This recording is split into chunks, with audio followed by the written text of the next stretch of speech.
झारखंड में एक बार फिर से रेस हो गई है ईडी। विधायक अंबा प्रसाद से जुड़ी जमीन मामले में पूछताछ हो रही है। आपको बता दें कि सीओ शशि भूषण सिंह पहुंचे ईडी ऑफिस। अंबा प्रसाद से 4 अप्रैल को पूछताछ होगी। अंबा के भाई अंकित शाह को ईडी ने 5 अप्रैल को बुलाया है, जबकि 12 मार्च को रांची से लेकर हजारीबाग तक पड़े थे छापे। आपको बता दें जिसमें जबरन वसूली, लेवी वसूली और अवैध बालू खनन का जमीन पर कब्जा करने से संबंधित साक्ष्य के अलावा करीब 35 लाख कैश जब्त किया गया था। इसके अलावा डिजिटल उपकरण, यहां सर्किल ऑफिस के नकली स्टाम्प पेपर और बैंक के दस्तावेज भी बरामद किए गए थे।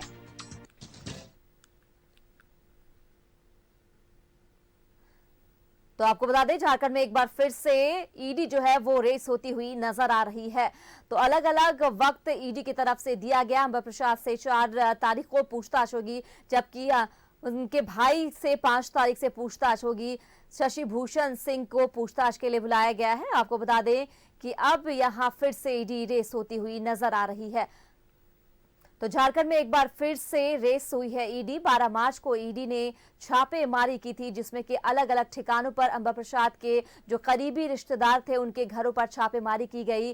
17 ठिकानों पर छापेमारी की गई थी और अलग अलग जगहों से ईडी ने सबूत जुटाने की कोशिश की थी। हालांकि अब कहा जा रहा है ईडी की तरफ से कि 4 तारीख को फिर से अंबा प्रसाद से ईडी पूछताछ करेगी।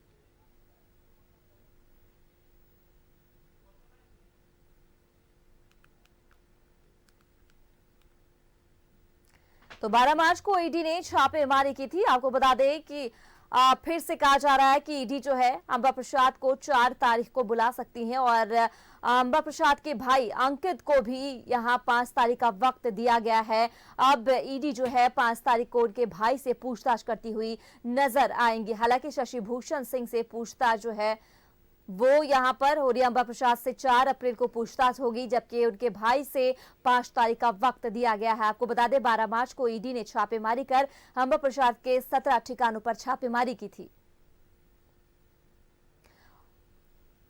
और ज्यादा बातचीत के लिए हमारे सहयोगी दीपक हमारे साथ जुड़ चुके हैं। दीपक का रुख कर लेते हैं। दीपक, झारखंड में एक बार फिर से जो ईडी है वो रेस होती हुई नजर आ रही है। विधायक अंबा प्रसाद से जुड़ी जमीन मामले में पूछताछ हो रही है, जहां सीओ शशि भूषण सिंह पहुंचे हैं ईडी ऑफिस और कहा जा रहा है कि अंबा प्रसाद से 4 अप्रैल को पूछताछ होगी, जबकि अंबा के भाई अंकित शाह को ईडी ने 5 अप्रैल को बुलाया है। आप वहां पर मौजूद है, क्या जानकारी आपके पास दीपक?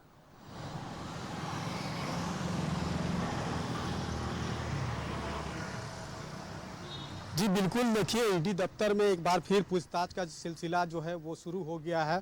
आज सीओ शशि भूषण सिंह से पूछताछ हो रही है और वो अब से थोड़ी देर पहले ही ईडी दफ्तर पहुंचे हैं, जहां पर उनसे ईडी के सवालों का उन्हें सामना करना पड़ रहा है। पूछताछ अंदर चल रही है। ईडी के अधिकारी जो सवाल तैयार करके रखे हैं उस सवाल के तहत जो है वो पूछताछ कर रहे हैं और अब देखना होगा कि जब पूछताछ खत्म होती है उसके बाद ईडी का क्या कार्रवाई होती है, ईडी के सवालों का कितना संतोषजनक जवाब जो है वो सीओ शशि भूषण सिंह जो है वो दे पाते हैं। लेकिन जिस तरीके से ये एक बड़ी कार्रवाई हुई है, बीते 12 और 13 मार्च को ईडी के द्वारा छापेमारी की गई थी।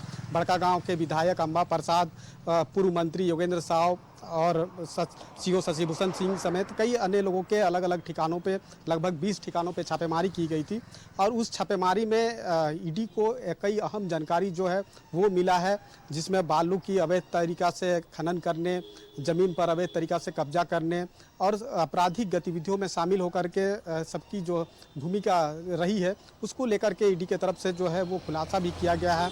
जो छापेमारी हुई थी उसमें 35 लाख कैश और डिजिटल उपकरण के साथ बैंक से संबंधित दस्तावेज और नकली स्टाम्प भी जो है वो ईडी ने बरामद किया है और उसी से संबंधित जो है वो पूछताछ के लिए एक के बाद एक सभी को समन जारी किया गया है। अलग अलग तिथियों पे पूछताछ के लिए ईडी दफ्तर बुलाया गया है। अंबा प्रसाद, विधायक अंबा प्रसाद को 4 अप्रैल को पूछताछ के लिए ईडी दफ्तर बुलाया गया है। उसके लिए बाकायदा उन्हें समन भी जारी किया गया है। अंबा प्रसाद के भाई अंकित राज को 5 अप्रैल को ईडी दफ्तर बुलाया गया है और उसके लिए उन्हें समन जारी किया गया है। तो कह सकते हैं कि एक बार जिस तरीके से ईडी की बड़ी कार्रवाई देखने को मिल रही है, पहले छापेमारी हुई, छापेमारी में जो अहम दस्तावेज ईडी को मिला है, जो जानकारी मिली है, उसी के बेसिस पर जो है वो पूछताछ करना चाहती है और इसके लिए बाकायदा सब समन जारी किया गया है, अलग अलग तिथियों पर बुलाया गया है। और आज सीओ शशि भूषण सिंह से ईडी के अधिकारी जो है वो पूछताछ कर रहे हैं।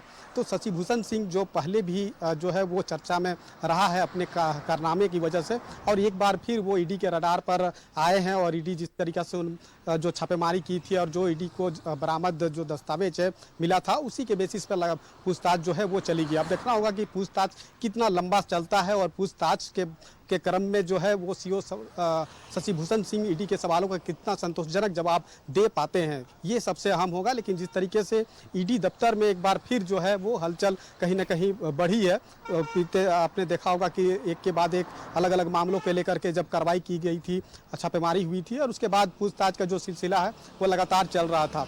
अभी हाल के दिनों में जमीन घोटाला से संबंधित मामला जो कि पूर्व मुख्यमंत्री हेमंत सोरेन से जुड़ा हुआ था, उसको लेकर के पूछताछ चल रही थी। लेकिन बीच में जो है अभी कुछ दिनों से यहाँ पे जो गतिविधि थी वो शांत थी। लेकिन एक बार फिर जिस तरीके से बीते 13 मार्च को ईडी के द्वारा जो छापेमारी की गई और उस छापेमारी के बाद जो है वो समन जारी करके लोगों को बुलाया जा रहा है, पूछताछ की जा रही है। अब सीओ शशि भूषण सिंह से आज जब पूछताछ हो रही है तो सबसे अहम देखना होगा कि पूछताछ कितना लंबा चलता है और ईडी के सवालों का कितना संतोषजनक जवाब जो है वो सीओ शशि भूषण सिंह दे पाते हैं। इसके लिए फिलहाल इंतजार करना होगा। पूछताछ का जो दौर है वो शुरू हो चुका है और लंबी पूछताछ होगी और उसके बाद क्या कुछ होती है उसके लिए फिलहाल इंतजार करना पड़ेगा। जी बिल्कुल दीपक, इंतजार करना पड़ेगा। हालांकि अंबा प्रसाद से 4 अप्रैल को पूछताछ जो है वो ईडी करने वाली है और उनके भाई अंकित साव को ईडी ने 5 अप्रैल को बुलाया है, जबकि 12 मार्च को रांची से लेकर हजारीबाग तक तमाम जगहों पर छापेमारी जो है देखी गई थी। दीपक आप वहां पर मौजूद है, नजर बनाए रखिएगा, जैसे ही कोई ताजा जानकारी अपडेट आती है आपका रुख करते हैं।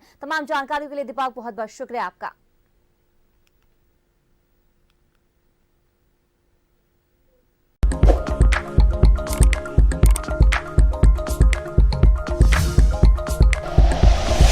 Like and share videos, subscribe करें हमारा चैनल और प्रेस करें बेल आइकॉन।